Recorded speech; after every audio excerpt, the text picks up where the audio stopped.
अत्यंत खोटारडं विधान आहे, निर्लज्ज विधान आहे।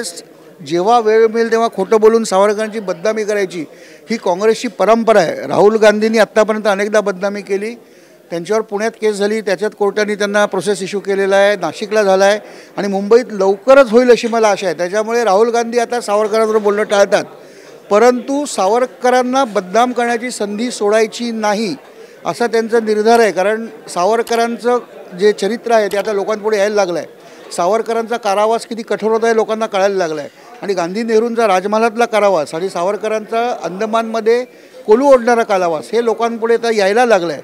त्यामुळे गांधी नेहरूंनी रक्ताचा एकही थेंब न सांडता स्वातंत्र्य मिळवलं हे जो प्रचार आहे हा किती खोटा आहे लोकांच्या कळायला लागला आहे। त्याच्यामुळे ह्या सगळ्यावरून लोकांचं लक्ष उडवण्यासाठी सावरकरांवर काहीतरी टीका करायची, नवीन कॉन्ट्रोवर्सी करायची अशी एक पद्धत आहे, त्याचाच हा भाग आहे। आम्ही निश्चित त्यांच्याविरुद्ध कारवाई करणार आहोत, कारण मुळात सावरकरांचा जो लेख होता तो गोपूजन नव्हे, गोपालन नव्हे। कारण सावरकरांचं म्हणणं होतं की गाय हा अत्यंत उपयुक्त पशु आहे हिंदू समाजासाठी आणि म्हणून त्याला देवतेचं स्वरूप देण्यात आलं, पण तेवढं पुरेसं नाही आहे। तर तुम्हाला खरोखरच काही वाटत असेल तुम्ही ते गायीचं पालन करायला पाहिजे, त्याच्यात त्याची वंश सुधारणा, त्यांना चांगला आहार देणे, त्यांचं दूध कसं वाढेल, त्यांची वीण कशी वाढेल, या पद्धतीने खरं गोकुळ निर्माण करा असं सावरकरांचा त्याच्यात संदेश होता। मी निश्चित त्यांच्यावर मानहानीचा आम्ही फौजदारी दावा करणार आहोत आणि त्यांना जास्तीत जास्त शिक्षा मिळावी अशी मागणी करणार आहोत।